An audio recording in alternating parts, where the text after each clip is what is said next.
Fala pessoal, eu sou o Paulo Alves, editor de cripto do Infomoney Coindesk. Esse aqui é o Cripto Mais, o nosso programa semanal para você que quer saber tudo sobre Bitcoin e outros ativos digitais. Hoje a gente tem um programa especial. A gente vai falar com um dos influenciadores mais importantes do Brasil do ramo das criptomoedas. Ele é o Bernardo Pascovitch, que é influenciador cripto e também é fundador e CEO do buscador de investimentos Yubi. A gente falou sobre a história dele, sobre como ele entrou nesse mundo das criptomoedas, ele que é advogado e depois virou aí uma das vozes importantes nas redes sociais, ensinando as pessoas sobre o que é Bitcoin, o que são as criptos e por que essa nova classe de ativos é importante para ficar no radar do investidor. A gente também falou o que ele espera desse mercado aí agora, que está nessa baixa aí de alguns meses, e também, claro, quando afinal ele espera que vai tudo virar de novo. E ele também contou uma coisa interessante que você está vendo aí no título do vídeo de hoje. Ele contou para mim que já chegou a ter 10 milhões de reais na cripto do Axie Infinity. Confere só a conversa.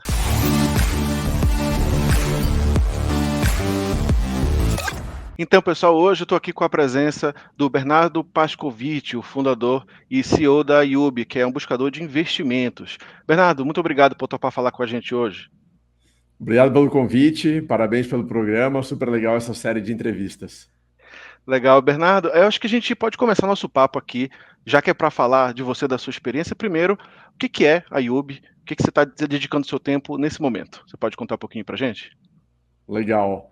Bom, eu brinco que eu sou advogado, ninguém é perfeito, né? Todo mundo tem um defeito, então o meu defeito é ser advogado. Eu trabalhei num grande escritório de advocacia durante alguns anos, o Pinheiro Neto, aqui em São Paulo, um dos maiores do Brasil e da América Latina. Na faculdade entrei como estagiário e sempre trabalhei nessa área de mercado de capitais, fundos de investimento, constituição de operações estruturadas, emissão de dívida, emissão de ações. E eu fiz parte da graduação em Direito lá em Londres, na King's College. E quando eu fui para Londres, eu fui interessado em aprender outras coisas fora o direito. Economia, administração, finanças, empreendedorismo, negócios internacionais. E aí eu brinco que eu fui picado pelo mosquito do empreendedorismo, da inovação. Porque lá em Londres, isso foi em 2011, 2012, lá em Londres já tinha muito sobre empreendedorismo, fintechs, startups, e isso no Brasil estava começando ainda, eu quase não tinha nenhum representante. Então, quando eu voltei de Londres, eu fiquei muito interessado, muito apaixonado em trabalhar nessa área de empreendedorismo, de tecnologia. Acabei criando no Pinheiro Neto uma área com os sócios, uma área focada em assessorar juridicamente startups, empreendedores, fundos de venture capital, os fundos de investimento em startups. Mas acabei saindo para criar o Yubi, ou Yubi, é gosto do freguês, que é o maior buscador de investimentos do Brasil. A analogia é como se fosse um Buscapé, Trivago, Decolar, Skyscanner. Assim como você usa essas ferramentas para procurar e comparar quarto de hotel, passagem aérea, computador, televisão e vários outros produtos, as pessoas entram no Yubi para comparar e encontrar os melhores produtos e serviços de investimento. Renda fixa, ações brasileiras, ações americanas, fundos imobiliários, carteiras recomendadas, BDRs, criptomoedas e muito mais. Então a ideia foi trazer transparência financeira, além de educação, trazer transparência financeira para esse mercado, para as pessoas poderem encontrar o melhor investimento, porque é muito difícil ainda hoje, mesmo com toda a educação financeira, é difícil você encontrar os melhores investimentos, as melhores oportunidades. Então a ideia foi trazer justamente uma tecnologia, uma inteligência para ajudar as pessoas nessa busca e na escolha, na verdade, né, na decisão, na tomada de decisão sobre o melhor investimento. Bem legal. Bernardo, agora você contou um pedacinho dessa história que foi buscar aí coisas novas, né, depois de deixar de ser um advogado, pelo menos no dia a dia, né? Formado em direito, conhecimento você continua tendo. Mas essa mudança tão brusca assim para criptomoedas, que pelo menos parece brusca assim. Você lembra exatamente do momento, assim, quando você ouviu falar de Bitcoin, isso passou a ser um interesse seu? Como é que foi para você começar a falar de cripto, né? Que você, só abrindo um parênteses aqui, a Yubi ou Yubi é um buscador de investimentos em geral, mas nas suas redes sociais você fala bastante de criptomoedas, né? Como é que foi para isso Sim. começar? Então, é uma história não muito agradável de se contar, porque eu ouvi falar em Bitcoin pela primeira vez lá em 2013, 2014, mais ou menos, por parte de um ex-sócio meu, aqui no IAB, inclusive, ele não está mais na sociedade. E aí, lá em 2013, 2014, ele comentou que ele tinha ouvido falar e estava lendo um pouco sobre Bitcoin, sobre moedas. Bom, naquele momento só Bitcoin, né, praticamente. E aí me falou um pouco das propriedades, das questões relacionadas ao Bitcoin. E aí eu falei, esse negócio é uma furada, né? Como que você tem uma moeda totalmente digital, não tem nada físico, né? Não é garantido, não é emitido por um banco central, não é nem emitido por um Tesouro Nacional e nem garantido ou fiscalizado por um banco central. Totalmente descentralizado, ninguém sabe quem criou esse negócio, ninguém sabe para que serve. Esse negócio é uma furada, não vai dar certo. Então não tem menor possibilidade disso ser relevante no futuro. Então eu ouvi, entrou por um ouvido e saiu pelo outro. Talvez um dos maiores arrependimentos da minha vida financeira. Porque naquela época, assim, o Bitcoin estava valendo 2013, 2014, estava valendo nada, né? Estava valendo menos de $100.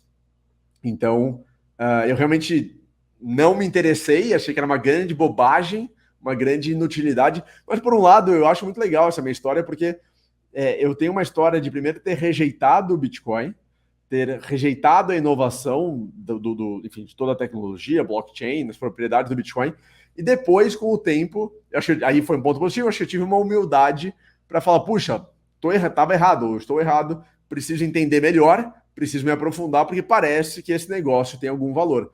É uma história parecida com o Michael Saylor, né? Que ele é um dos maiores, ou o maior investidor público de Bitcoin no institucional, né?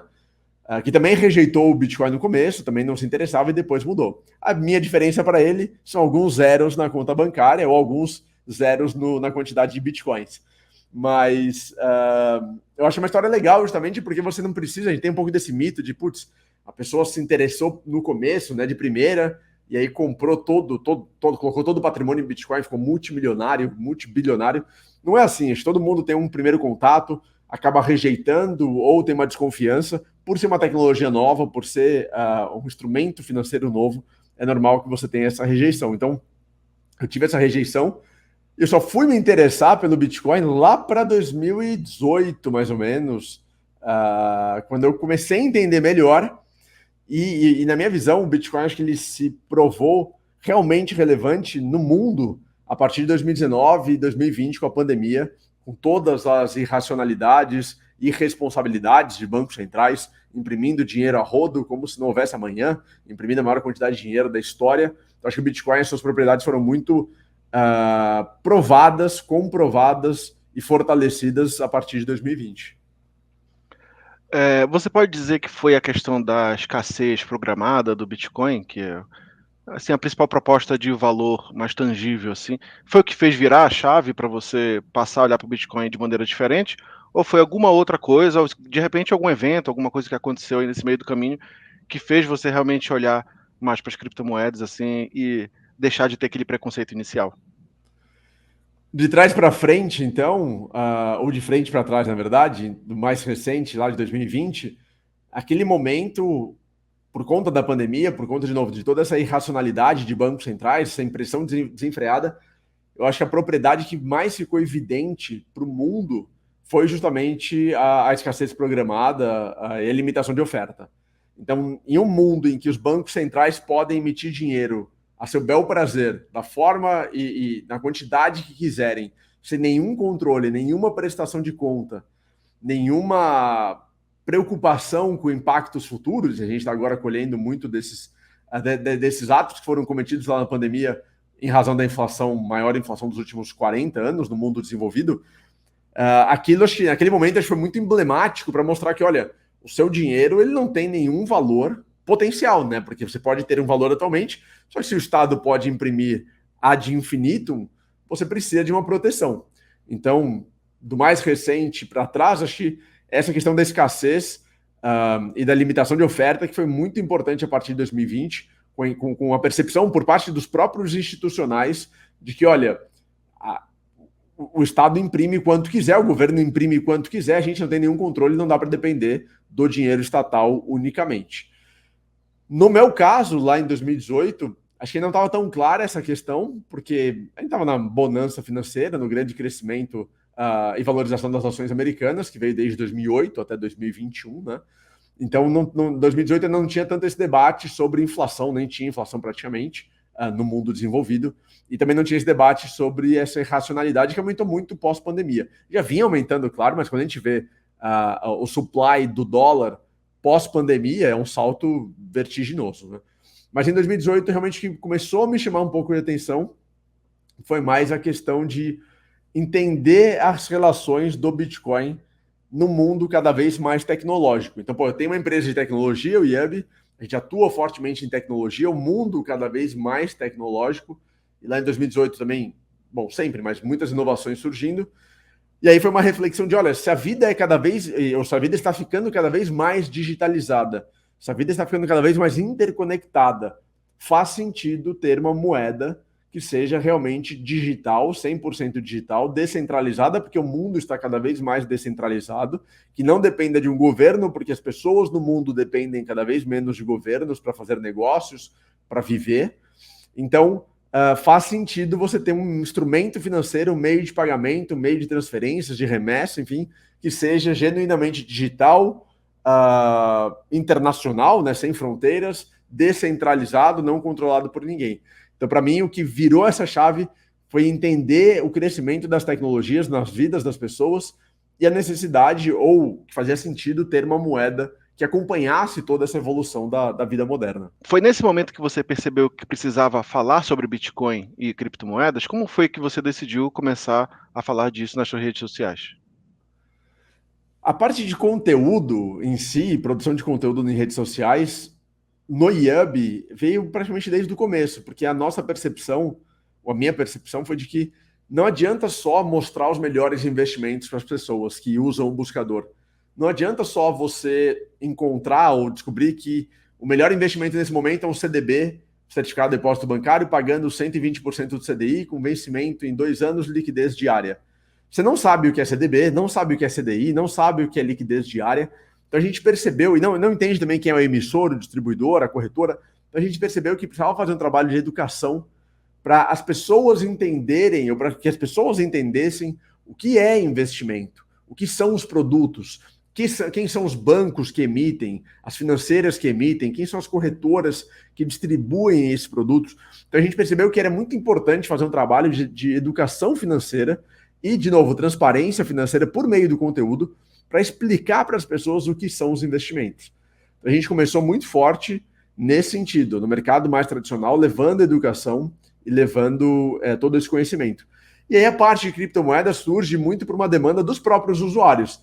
E aí coincide muito também com a pandemia. A partir da pandemia, a partir de 2020, criou-se um interesse muito grande no mundo pelos investimentos, né? As ações subiram fortemente, Bolsa brasileira, Bolsa americanas. Então, o volume de pessoas físicas investindo aumentou muito no mundo. E o Bitcoin saiu de 3 mil dólares e bateu 69 mil dólares em novembro de 2021. Então, de março de 2020 a novembro de 2021, vamos arredondar aí, um ano e 9 meses, mais ou menos.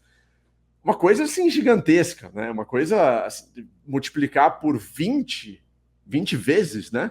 É muita coisa. Então, a gente percebeu as pessoas cada vez mais interessadas em entender as criptomoedas, entender os investimentos em Bitcoin, em criptomoedas, porque aquele negócio estava multiplicando como nenhum outro ativo. O Bitcoin já tem um histórico gigantesco de crescimento, né, nos últimos, desde 2008 ou desde 2010, na primeira transação. A gente tem um histórico gigantesco de multiplicação, mas claro que era um momento muito anterior, mercado menor, menos interessados. 2020 é muito recente. E 2020 multiplicar por 20 vezes é uma coisa gigantesca, uma coisa assim, sem paralelo. Então, os usuários começaram a pedir, né, os seguidores começaram a pedir muito esse conhecimento sobre Bitcoin e criptomoedas. Fala, puxa, como que eu invisto no Bitcoin? Como funciona? Quais são os riscos? Quais são os outros projetos que existem além do Bitcoin? Como que eu posso diversificar? Então, a gente gosta muito de reagir à busca das pessoas, ao interesse das pessoas. Isso vale tanto para o mercado brasileiro, mercado tradicional, e também para criptomoedas e Bitcoin. Então a gente começou a entrar muito nesse mundo. E quanto mais a gente entrou também, mais a gente se apaixonou, mais as pessoas gostaram. Então hoje a gente produz muito conteúdo sobre cripto de forma geral e Bitcoin de forma geral. Também sobre o mercado tradicional, mas a gente acabou focando bastante no mercado cripto, também por acreditar que é o mercado que tem o maior potencial de crescimento dessa geração, dessa década, para o patrimônio das pessoas. Então, se a gente acredita que o Bitcoin e as criptomoedas têm o maior potencial de transformar a vida financeira das pessoas, muito mais do que ações brasileiras, fundos imobiliários, renda fixa, ações americanas, faz sentido a gente concentrar o conteúdo naquilo que a gente acredita que pode mais beneficiar as pessoas. Ninguém está dizendo que é para você vender todas as ações brasileiras, americanas, fundos imobiliários e colocar tudo em Bitcoin, não é isso. Mas se é o que a gente enxerga com o maior potencial dessa geração e da nossa década, da década atual, faz sentido a gente produzir cada vez mais conteúdo para ajudar as pessoas. Legal, Bernardo. E aí você contou nesse trecho como foi essa loucura da valorização do Bitcoin nesses quase 2 anos aí, como você contou. Agora a gente sabe que não foi só o Bitcoin que cresceu e chamou a atenção de muita gente, né? Nesse período teve DeFi, metaverso, Play to Earn, não sei o que, uma série de segmentos novos, o próprio Ethereum, né? Que, assim, ou seja, uma infinidade, um universo novo de coisas dentro desse segmento inteiro de cripto. E aí eu queria perguntar para você, nesse período aí de 1 ano e 9 meses, mais ou menos, que mais chamou a sua atenção? Teve algum projeto específico que você ficou mais impressionado, além do Bitcoin, tá? Ou algum acontecimento assim que mais lhe chamou a atenção? O que você diria para você que foram os destaques desse período de alta aí, que depois a gente vai contar mais para frente, acabou terminando por hora, né? Há um tempinho atrás. Mas naquela época, o que mais chamou a sua atenção? Eu acho que muita coisa, né? Mas dividindo um pouco do que você mencionou em termos de projetos e acontecimentos, começando por projetos. A gente viu uma explosão de uma irracionalidade, o que é muito comum no bull market, né? Isso também aconteceu lá em 2017, também aconteceu em 2013. Então é normal a gente ter essa irracionalidade, mas falando agora de 2020 e 2021, acho que foram vários casos emblemáticos, né? Desde projetos realmente interessantes e relevantes, como Ethereum, Cardano, que tiveram valorizações gigantescas, até outros de DeFi, contratos inteligentes, então a própria Polkadot valorizou muito, você tem FTM, Phantom, né, valorizou muito, tem vários exemplos de grandes valorizações, Solana também teve valorizações gigantescas, mas você também teve valorizações assim, obscenas de Shiba, por exemplo, que é aquele projeto que ninguém nunca entendeu direito como surgiu, para que serve, e valorizações assim imensas, monstruosas. Então, acho que todo bull market tem essas questões de valorizações obscenas, sem explicações. Mas conforme o mercado amadurece e conforme o mercado se torna mais consolidado e mais relevante, os projetos fazem mais sentido em termos de valorização. Então, de novo, a valorização de toda a parte de DeFi e de contratos inteligentes faz super sentido, foram valorizações gigantescas. Valorização de metaverso, faz menos sentido na prática, faz sentido na teoria. A gente teve valorizações também gigantescas de Sandy, Mana e várias outras também, aquela YGG, enfim, vários games, própria XS, mas a XS veio antes do metaverso, né? Então, vários games e o que você mencionou, Play to Earn e próprio metaverso, valorizações gigantescas. Também toda a valorização de NFTs, né? NFTs que chamou muita atenção no primeiro semestre de 2021, todo mundo achou que tinha morrido. No segundo semestre de 2021 também veio explodindo e agora a gente vê tudo isso tendo desaparecido. Então, acho que foi assim, vamos lá, 2017 praticamente você não tinha altcoin nenhuma quase, né? Então você não tinha nenhum outro projeto fora Bitcoin relevante, exceto o Ethereum, enfim, XRP. 2021, 2020 e 2021, acho que foi o bull market de projetos mais relevantes, teses mais relevantes, ideias mais relevantes, tecnologias mais relevantes, mas ainda muita irracionalidade, muito pó, né? Muita poeira, muita espuma, sem fundamentos tão concretos, por assim dizer. Eu acredito que num próximo bull market, talvez lá para 2024, 2025, não sei, 2023, a gente consiga enxergar talvez uma racionalidade maior de projetos mais provados, mais comprovados, mais fundamentados e mais utilizados. Mas é interessante notar como a gente vem numa escadinha crescente, né? Então, isso em termos de projetos. Em termos de acontecimentos, acho que foi muito emblemático. Em primeiro lugar, ver o institucional cada vez mais entrando de cabeça nesse mercado. Michael Saylor, Tesla, PayPal, várias empresas super relevantes entrando no mercado cripto de forma geral, mas especialmente no Bitcoin. Primeiro ponto. Grandes CEOs que no passado criticaram veementemente o Bitcoin, mudando de opinião, CEOs de mercado tradicional, então todos os bancos, os maiores bancos do mundo hoje, possuem iniciativas, possuem departamentos, possuem áreas dedicadas a Bitcoin e criptomoedas, isso, segundo ponto super emblemático. Terceiro ponto, países adotando Bitcoin, acho que isso é algo que não se imaginava que aconteceria em 2021, é El Salvador sendo o maior exemplo, mas também tem que mencionar a República Centro-Africana, também é um país que vem somar para essa adoção internacional, e Lugano, na Suíça, que é emblemático por ser uma cidade na Europa, na Suíça, também adotando Bitcoin. E em quarto lugar, quarto e último acontecimento é super importante, os ETFs, sejam os ETFs de futuros, Estados Unidos pela primeira vez, né, conseguiu finalmente aprovar no final do ano passado, sejam os ETFs à vista, Brasil foi super inovador nesse sentido, o Canadá, enfim, a entrada é cada vez mais de não só institucional, mas de veículos para o institucional entrar nesse mercado e ter uma exposição ao Bitcoin. Acho que são esses 4 pontos, esses 4 acontecimentos, quase todos, ou todos concentrados em 2021, 2020, 2021, com muita relevância e muita contribuição para a adoção do Bitcoin e para o fortalecimento dos fundamentos. Agora, Bernardo, você também, além de advogado por formação e tudo mais, está aí à frente da IUB, você também é um investidor. Eu imagino que nesses quase 2 anos aí teve muita coisa que gerou aí boas oportunidades de investimento, né? Para você até pessoalmente. Conta pra gente, o que mais se destacou aí na sua carteira nessa época, assim, em termos, não só os projetos, assim, em geral, que a gente sabe que chamaram atenção, mas para você pessoalmente, o que gerou mais retorno de tudo isso que subiu tanto aí nessa época? Legal você comentar isso, porque além de eu investir na pessoa física, o IUB foi a primeira fintech do Brasil a colocar parte do caixa em Bitcoin. Foi lá em fevereiro, março de 2021. Depois, claro, a gente reduziu essa exposição com toda a valorização. Hoje a gente tem muito pouco, por conta de toda a volatilidade, não volatilidade, toda a desvalorização, mas a gente chegou a ter uma parcela relevante e foi a primeira fintech do Brasil. Então, super legal que a gente também é muito comprado na própria empresa na visão do Bitcoin. Na pessoa física, eu consegui surfar bastante a alta dos contratos inteligentes, de forma geral.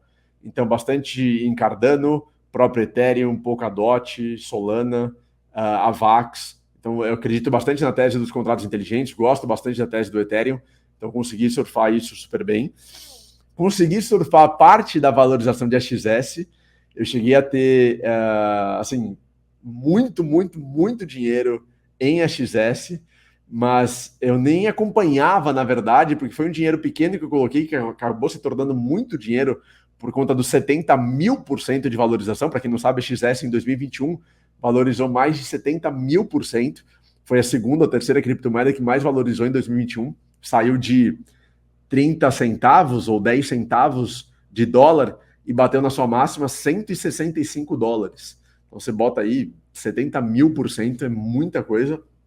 Mas eu nem acompanhava, porque foi um dinheiro pequeno que eu coloquei, que se tornou muito relevante, e aí eu não acompanhava e tudo desmoronou. Então, enfim, esse dinheiro foi quase todo embora com toda a queda do mercado. São aprendizados e são histórias que a gente guarda para contar. Mas consegui surfar então um pouco de XS também.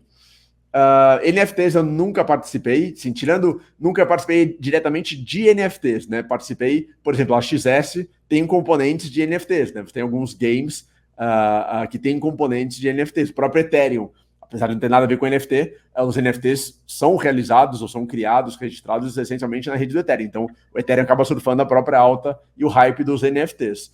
Mas para mim Bernardo, foi agora, extremamente... desculpa interromper, mas você estava falando aí, você até abriu um sorriso assim para dizer quanto pouco você colocou de dinheiro e quanto ele virou. Conta pra gente mais ou menos, pelo menos a ordem de grandeza desse número aí, já que já passou, ficou lá atrás, ninguém sabe se ainda tá na sua carteira ou não. Não tá. Quanto é que número foi esse, Bernardo? Eu cheguei a ter mais de 10 milhões de reais em AXS. Nossa. Mas conseguiu realizar ou não viu a tempo? Como é que Pois é, essa parte triste. Essa parte triste. Não chegou a 10, Nossa. chegou a uns 8 mais ou menos, uns 8 milhões. E não consegui, porque eu nem acompanhava isso, na verdade, direito. Como eu tinha vários projetos, e foi um dinheiro muito pequeno que eu coloquei no começo, então eu nem lembrava direito, porque eu tinha uma parte maior em AXS, que essa eu vendi. Então eu até pensava que já tinha vendido tudo de AXS, tinha ficado um pouco, que se transformou em quase 8 milhões, 10 milhões de reais. E isso, assim, a XS desabou de $165 para $30, né? Acho que tá por aí hoje. Eu nem acompanho mais a XS, mas está por aí, Ficou com $30. trauma. Virou trauma. Trauma não, Virou trauma. aprendizado, né? Mas acho legal essa Aprendizado. história. As pessoas normalmente só contam os louros, né? Só contam os ganhos. Acho legal contar também esse lado de que faz parte, são aprendizados. E você vai, uma hora você foca muito no Bitcoin, e aí você foca em outras altcoins, não consegue acompanhar tudo. Você tem essas valorizações gigantescas de explodir 200% em um dia. Eu lembro até hoje, dia 30 de julho de 2021, a XS subiu 100% em um dia só. Então, foi um caso super legal, mas o dinheiro ficou para a história. No futuro volta. No futuro volta. Volta. Até porque eu acho que imagino que você ainda esteja colocando em projetos que, quem sabe, lá na frente vão Sim, aí ter uma subida dessa, né?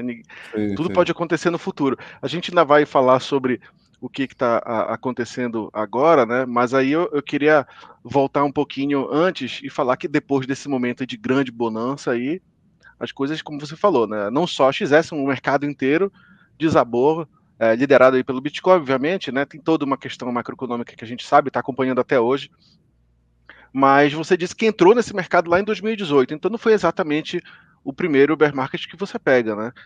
Como é que foi lá atrás esse primeiro e a diferença para que você está vendo agora? Conta pra gente como é que está sendo essa experiência de talvez passar seu primeiro bear market como um influenciador de criptomoedas, isso sim. Como é que está sendo essa experiência?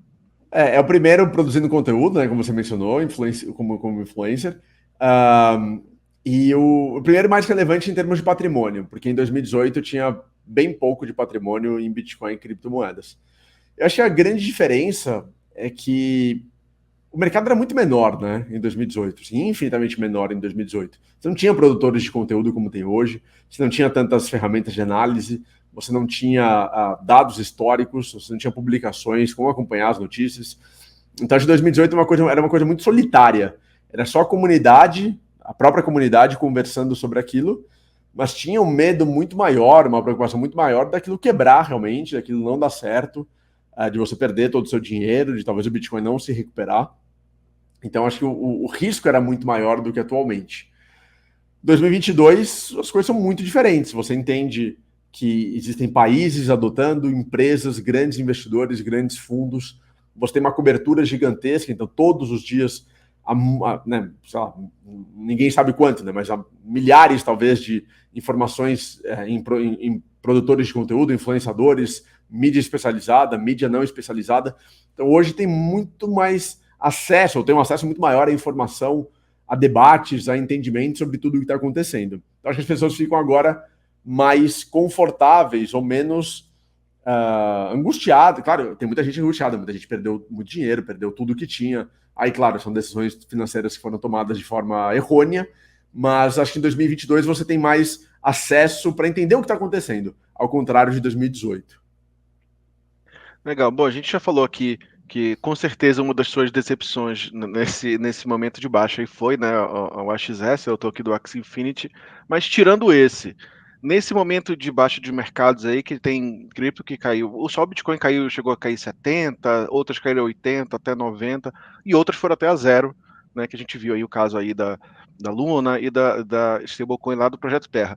Nesse momento todo de crise de mercado cripto aí, teve algum projeto que chamou a sua atenção por ser uma decepção, que você apostava muito e no final das contas não foi para frente ou acabou? O que você faria? Qual seria o seu destaque negativo nesse momento?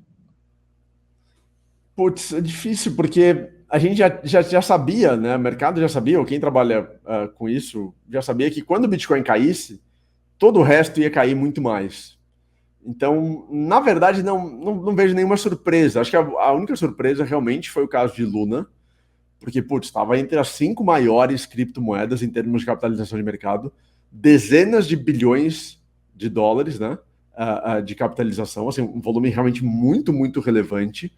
E aquilo ir a zero naquela velocidade foi realmente a primeira vez, ninguém nunca tinha visto aquilo. Então, acho que nesse sentido foi muito impactante o que aconteceu com o Luna. Não pelo projeto em si, não digo pelo projeto em si, mas digo pelo tamanho do projeto. Bilhões, você espera que moedas menores realmente tenham esse destino de falência, de quebra, de ir a zero. Mas um dos maiores projetos, né, top 5, mais de, acho que, eu não me lembro exatamente do número, mas acho que foi mais de 50 bilhões de dólares ou 70 bilhões de dólares a capitalização. Isso ir a zero é muito impactante, né? Então, realmente, isso chamou muito a atenção. Chamou muito a atenção também todos os outros projetos ou as plataformas de lending que também foram a zero, né? Então, Celsius, BlockFi, enfim, foram a zero ou foram comprados por praticamente nada. Então, de um lado, a gente acredita que existe uma maturidade cada vez maior do mercado, por outro, a gente vê que essa maturidade ela ainda é muito incipiente, porque essas plataformas de lending indo a zero, e fundos também, Three Arrows Capital, fundos que eram super renomados indo a zero, falindo, é muito emblemático tudo o que acontece. Então, tem essa grande dicotomia, né? Por um lado, é um mercado que está cada vez mais maduro, mas essa maturidade a gente está comparando com os últimos 14 anos, quando não tinha maturidade nenhuma. Então, essa maturidade ainda é muito incipiente. É uma maturidade imatura, né?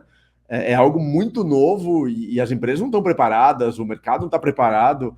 Assim, muito, muito risco tudo. Então, acho que chamou a atenção de novo Luna, os projetos de lending indo a zero e também grandes fundos de investimento ou grandes institucionais indo a zero. Acho que isso tudo foi muito emblemático em 2022. Como você bem falou, esse projeto da Luna pegou a maioria das pessoas de surpresa e muita gente perdeu dinheiro, inclusive grandes players, né? A própria Binance tinha dinheiro Sim. lá e perder muito dinheiro. Assim, a gente não sabe exatamente quanto perderam e se todo mundo realmente perdeu, tem toda uma discussão em torno disso, mas a verdade é que até a coisa ia a zero, pouca gente apostava que isso poderia acontecer.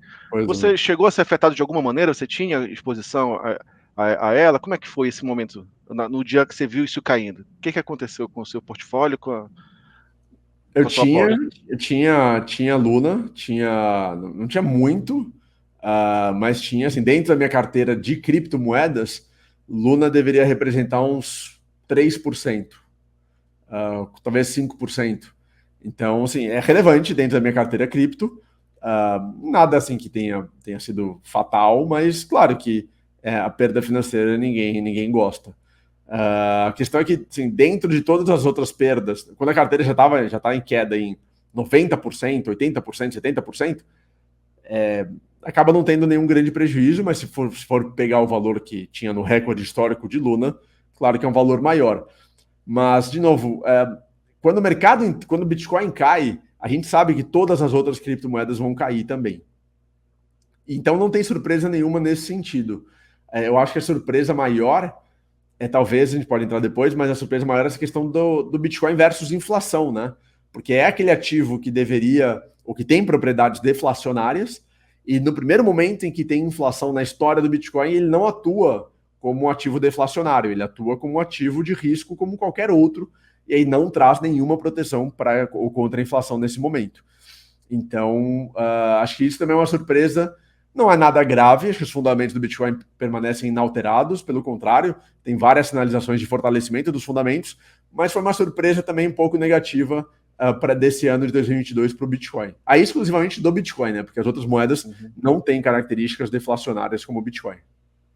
Legal. Bom, já que a gente está falando da sua carteira, né, e desse momento já, eu queria perguntar para você, como é a sua estratégia? Você buy and hold, você compra e fica esperando no longuíssimo prazo? Você gosta de fazer algum trade, alguma coisa assim? Como é que é a sua estratégia normalmente, ou isso varia conforme o ativo? Como é que você gosta de abordar o investimento em cripto? Em cripto, especificamente, tem outra estratégia para o mercado tradicional. Em cripto, especificamente, eu tenho uma carteira de buy and hold e tenho uma carteira de trade. Eu gosto, adoro trade, adoro movimentações de mercado, sempre gostei de mercado. E aí o mercado cripto ele é muito legal porque ele funciona sempre, né? Para o bom e para o mal. Mas eu adoro parte de trade também. Então eu divido a minha carteira nesse sentido: uma parte em buy and hold, uma parte em trade. A parte em buy and hold, eu não faço nenhuma compra desde o dia 5 de janeiro de 2022. Então, até o dia 5 de janeiro eu fiz compra de Bitcoin, de algumas altcoins. Desde então, eu fui percebendo que o mercado estava se deteriorando, que os fundamentos estavam se deteriorando, e aí eu suspendi tudo. Então, a gente está gravando aqui no dia 27 de outubro, daqui a pouco completa um ano, e talvez eu passe um ano, desde que eu entrei no mercado cripto, nunca fiz isso. Talvez eu passe aí mais de um ano sem fazer absolutamente nenhum aporte em criptomoedas para a carteira de buy and hold por longo prazo. E aqui é longo prazo mesmo, assim, eu não vendi, poderia até ter vendido, mas não vendi. Acho que até tem, de novo, acho que é super legal falar que a gente aprende sempre, né? Então não sou dono da verdade, mas em 2021 tinha uma narrativa muito, muito forte no final de 2021 de alguns dos maiores investidores do mercado cripto, maiores influenciadores, Plan B, por exemplo, criador do Stock to Flow, que é tido como o melhor modelo de precificação do Bitcoin. Então tinha uma narrativa muito forte lá dos 100 mil. Então eu acabei. Não é que eu entrei na narrativa de comprar muito, não acabei não comprando nada muito relevante a mais do que já vinha comprando desde desde o fundo do Covid, mas podia ter vendido, eu acabei não vendendo. Esse é um aprendizado. Agora, para a carteira de buy and hold, eu realmente não fiz nenhuma compra desde o dia 5 de janeiro, não pretendo fazer por enquanto. Tô só fora do mercado. Agora, trade, de novo, adoro trade, gosto de diferentes momentos de trade, day trade, swing, position. Então, dependendo do ativo, dependendo do momento do mercado, eu tenho minhas estratégias. E aí, isso eu venho fazendo quase toda semana, ao longo de todo o ano, ao longo dos últimos anos. Legal. E aí, Bernardo, por mais que essa carteira não tenha mudado aí desde janeiro, sabe pra gente o que que ela tem? Além de Bitcoin, que eu sei que tem, obviamente, tem alguma outra altcoin ou você já tinha chegado a se livrar das altcoins antes desse momento lá de janeiro? Eu tinha me livrado um pouquinho das altcoins, ou de algumas altcoins. Então, assim, ela é majoritariamente hoje Bitcoin e Ethereum, a carteira, mas tem resquícios de muitos projetos. Cardano, Solana, tinha Luna, como eu mencionei. A XS, o que sobrou de XS tem um pouquinho. Tem uma parte que eu gosto muito, que são os tokens de corretoras. Eu gosto muito dos tokens de corretoras, porque eu entendo que essas corretoras que são grandes, elas tendem a crescer cada vez mais com o crescimento do mercado cripto. Então, gosto bastante de BNB, da Binance, FTT, da FTX, da OKX, que mudou de nome, né? OKX, que é OKB, a própria CRO da Crypto.com. Então, eu gosto desses tokens de corretoras. Crypto.com tenho menos, tinha mais BNB. Crypto.com e OKX eu tinha menos, tinha mais. Tenho mais BNB e FTT. Gosto bastante da tese. Mas estava assim, e os contratos inteligentes também. Então, mencionei já Ethereum, Cardano, Solana, Luna, tinha Avax, Phantom, que mais? Polkadot, tudo que caiu aí 90%, que a gente achava relevante, tem um pouquinho na carteira. Mas eu realmente fui me desfazendo das altcoins, mas Bitcoin e Ethereum eu tenho, majoritariamente, são as posições mais relevantes. Bom, e como você ainda mantém na carteira, obviamente que tem a esperança de que isso reverta e volte a subir de novo lá na frente, até para recuperar esse investimento aí, ou quem sabe, enfim, investimento de longuíssimo prazo. E aí eu passo para a parte final do nosso papo aqui. A gente está no momento lateral do mercado aí já há bastante tempo, né? Acho que desde que teve aquela queda forte ali, maio, junho, vem praticamente andando de lado. Teve uma subida do Ethereum importante em julho, por causa da atualização e tudo mais. Mas assim, desde agosto, pelo menos, está tudo bem de lado, né? E não tem tanta perspectiva disso mudar logo, né? Mas eu queria saber o que você projeta, o que você espera, pelo menos, para o ano que vem, por exemplo. Você acha que é possível a gente esperar já que o Bitcoin e, assim, por consequência, outras criptomoedas voltem a subir ano que vem? Ou isso você acha que pode demorar um pouco mais e você recomendaria ter mais cautela nesse momento? Só um comentário antes do que você estava falando sobre as altcoins. Eu sou da seguinte visão, que o momento de você vender altcoin ou qualquer criptomoeda é na alta, não na baixa. Por quê? Vou fazer um cálculo rápido. Vamos supor que eu tivesse R$ 100 em altcoins. Essas altcoins caíram 90%. Então, dos R$ 100 eu tenho hoje R$ 10, tá? Elas podem cair mais 90%? Podem. Depois pode cair mais 90%, sempre pode cair mais 90%, mas já caíram 90%. Então, dos R$ 100 eu tenho R$ 10. Se cair mais 90%, eu vou de R$ 10 para R$ 1. Eu vou perder, né, 90% de 10, 9, vou para R$ 1. Mas perceba que de 100 para 90 é muito mais impactante do que desculpa, de 100 para 10 é muito mais impactante do que de 10 para 1. É assimetria. Então, a menos que você precise desesperadamente do dinheiro, que você tenha investido mais do que deveria, tenha colocado em altcoins o que você não podia perder, mas não é o meu caso. O meu caso, sim, poderia perder esse dinheiro.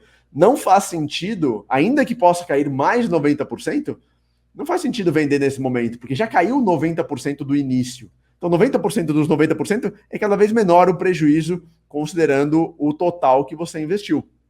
Então, eu realmente acho que quem não vendeu, como é o meu caso, tô pegando os maiores casos, 90, 95% das altcoins. Acho que realmente você tem que esperar ao longo prazo, desde que sejam projetos bons, porque é normal no ciclo das criptomoedas. A gente já viu quedas maiores do Bitcoin em 2015, 2018, de 80%, 85%, não bateu isso, ó, pelo menos até agora. Então, acho que faz sentido você esperar desde que sejam bons projetos, porque faz parte do funcionamento do mercado cripto. Sobre 2023, eu digo que o Bitcoin é uma criança mimada. Por quê? Porque é uma criança que nasceu em 2008, nunca levou um puxão de orelha, nunca levou um tapa na bunda, nunca levou um beliscão, nunca levou uma correção dos pais. O que quer dizer com isso? O Bitcoin nunca conviveu com inflação, nunca conviveu com juro em alta, nunca conviveu com guerra, nunca conviveu com recessão, que é tudo justamente o que a gente está vendo agora em 2022. Então é uma criança mimada que nunca teve nenhuma dificuldade na vida.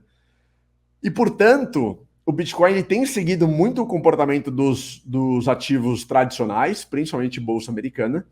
E para o Bitcoin se recuperar com confiança, na minha opinião, ou para eu estar confiante para fazer aportes em Bitcoin e altcoins, eu gostaria de ver mudanças no ciclo da inflação americana e também nos juros americanos.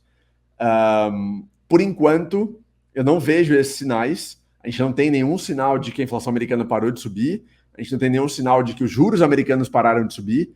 Não temos nenhum sinal de que a guerra na Ucrânia vai ser resolvida, de que a recessão na Europa está amenizando. Pelo contrário, todas as sinalizações são de piora de recessão na Europa, por exemplo. Então, eu teria mais cautela nesse momento. Por outro lado, 20 mil dólares, 22 mil dólares, 18 mil dólares, acho que é um momento bem interessante para fazer o DCA, ou DCA, ou preço médio. Muito mais interessante começar a fazer agora o DCA do que lá nos 60 mil dólares, 50, 40, 30. Então, como é impossível acertar o fundo do Bitcoin, ninguém sabe, acho que é um momento interessante para começar a fazer o DCA. O DCA é o preço médio que você compra, pega a parcela do seu patrimônio, pega o seu patrimônio que você quer investir em Bitcoin e cripto, divide em parcelas iguais, e aí, na mesma periodicidade, você vai fazer aporte independentemente do preço. Então, por exemplo, toda segunda-feira eu vou fazer um investimento em Bitcoin. Se eu tiver, por exemplo, R$1.000, eu vou dividir isso em 4 segundas-feiras por mês, coloca aí 6 meses ou 10 meses, 40 parcelas. Então, divida 1.000 por 40 e o mesmo valor você vai comprar toda segunda-feira às 10 da manhã. Toda segunda-feira às 10 da manhã, durante 10 meses, 40 segundas-feiras, 40 semanas, você vai comprar bitcoins às 10 da manhã na segunda-feira.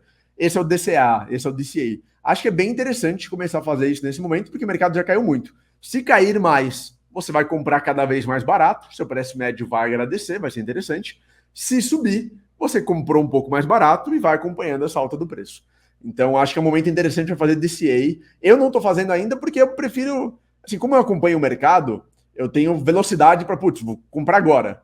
Mas quem não acompanha o mercado, acho que é interessante começar agora a fazer o DCA espaçado, conservador. Eu pensaria aí num DCA de 10 meses, não pensaria só 6 meses, não pensaria 3 meses, pensaria de 6 a 12 meses, depende do seu conservadorismo. Os mais agressivos fazem um DCA de 6 meses, aí seria de 24 parcelas, né? 6 vezes 4 segundas-feiras, 4 semanas no mês, vezes 6 meses. Os mais agressivos poderiam ir aí até 12 meses, e daria 48 parcelas, né? Então depende muito do seu interesse. Legal, Bernardo. Só para finalizar, então, a gente comentou um tempinho atrás aí que você mesmo falou que acabou apostando um pouquinho mais em Bitcoin ali no final do ano passado, por causa de toda aquela narrativa de chegar a 100 mil. Então, como você falou, tinha grandes players do mercado alimentando essa narrativa. A gente cobriu muito esse assunto, inclusive, no Infomoney, e claro, isso acabou não acontecendo, como a gente sabe, e muita gente ficou frustrada na virada do ano, porque isso não aconteceu, pelo contrário, né? O Bitcoin começou a cair forte aí nessa virada. Para quem passou por aquilo e ou perdeu dinheiro, ou enfim, acabou se decepcionando também com o Bitcoin, o que você diria para essa pessoa que está esperando um novo momento para o Bitcoin disparar? A gente tem como definir que isso vai acontecer logo? Pode demorar anos ainda para acontecer? Você acha que tem como a gente definir um prazo para o Bitcoin voltar a atingir esse patamar que você falou de 40, 50 mil, 60 mil de novo, ou não? Achei muito difícil falar em prazo, porque o mercado é soberano, né? A gente não consegue precificar, ou na verdade estimar, ou determinar um prazo, uma data para isso. Eu acho que dá para entender, de novo, as questões que fizeram o Bitcoin cair, e a gente coloca na conta, de novo, juro americano, inflação global, guerra, recessão. Então, quando esses fatores amenizarem, eu acredito que seria o fundo do Bitcoin. A gente poderia acreditar no início de uma nova tendência de alta forte, sustentável e confiável, tá? Enquanto a gente não tiver essas mudanças de inflação americana, juro americano, guerra e recessão, claro, não são esses 4 pontos que precisam conjuntamente ou ao mesmo tempo acontecer, mas são 4 fatores importantes para monitorar. Enquanto a gente não tiver sinalizações nesse sentido, eu acho bem difícil a gente falar em recuperação do Bitcoin de forma sustentável. A gente pode ter essas valorizações pontuais. Entre janeiro e março, o Bitcoin subiu 50%. Entre junho e agora agosto, subiu 20%, 30%, quase 40%. É normal. Em 2018, a gente teve recuperações de mais de 100%, mesmo na tendência de queda de 80%, 85%. O Bitcoin tinha explosões de 100% e depois afundava tudo. Então, não julgue o momento atual por essas recuperações pontuais. Então, a gente tem que analisar muito mais os fundamentos macroeconômicos, não fundamentos do Bitcoin, mas fundamentos macroeconômicos, de novo, inflação, juro, guerra, recessão, para entender se a gente está no início de uma retomada ou não. E no momento eu não vejo nenhuma sinalização nesse sentido. Bom, eu acho que ficou bem claro, ou seja, a mensagem no final é de cautela, né, Bernardo? Bernardo, eu queria agradecer muito pela nossa conversa hoje, acho que foi muito, muito, muito legal. Obrigado pelo convite, obrigado pela oportunidade, parabéns pelo trabalho e até a próxima.